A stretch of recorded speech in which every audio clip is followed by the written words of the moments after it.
Our goal is to solve important spine and brain problems with a seamlessly implanted device. Once you have a computer in your brain, your eyeballs are video cameras. All of a sudden, every piece of information on the internet becomes accessible to our minds. This is the RatBot, or the robo-rat. It's got technology, it's got electrodes going into its left and right hemispheres. The scientists can make this creature go left, right. They have it running through mazes, controlling where it's going. They've now created an organic robot. You can solve everything from memory loss, hearing loss, blindness, paralysis, depression, insomnia, strokes, brain damage. These can all be solved with an implantable neural link. We will be able to transfer memories. Knowledge will be commoditized. All of us will be smarter. Most people don't really understand how this technology works, what data is collected, how it's stored, or who might be able to get access to it legally or illegally.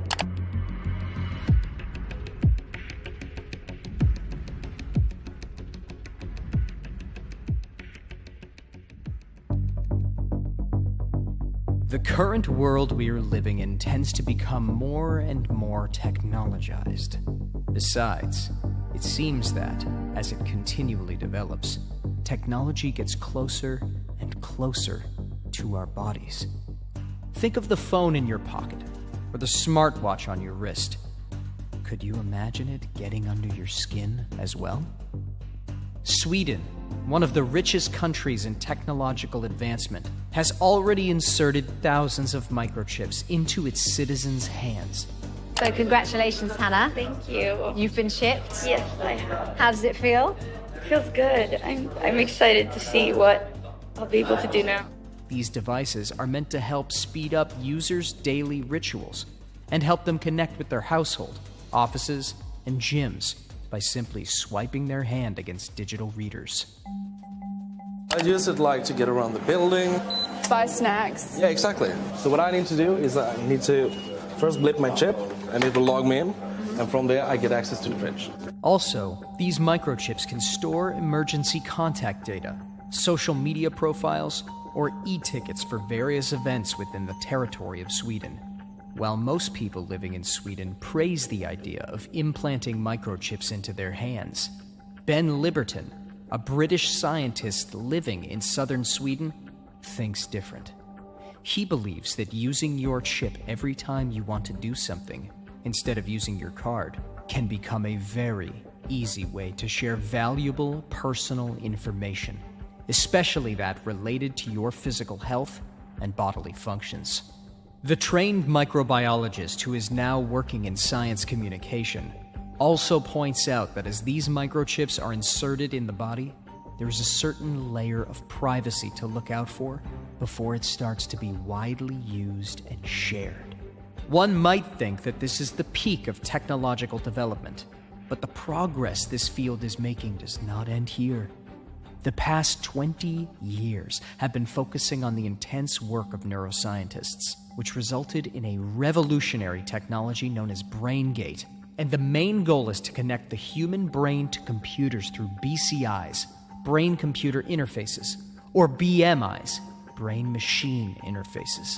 These brain chip implants are tiny processors that connect to your brain through threads that are significantly thinner than a human hair. In other words, as your brain is linked to a computer, all your data, such as memories or health information, will be continuously communicated back and forth.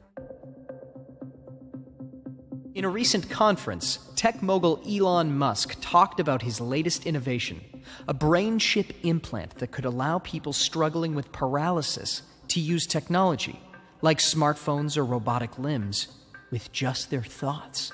However, not only disabled people can use such brain chips. Connecting a healthy human brain to a computer can help the individual to use its abilities to the fullest by enhancing senses, physical movement, and the ability to memorize.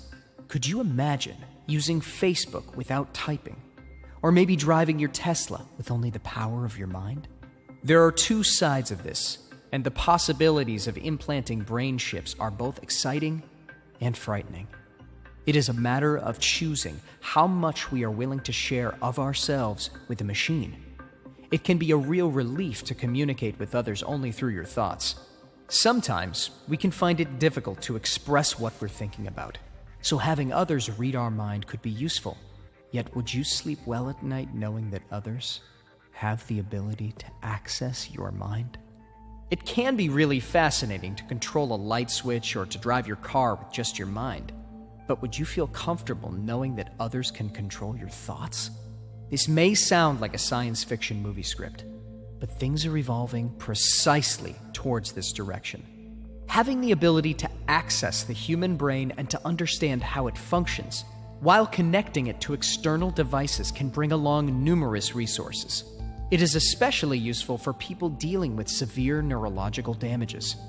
Yet there are also several worrisome possibilities that are thought to cause harm.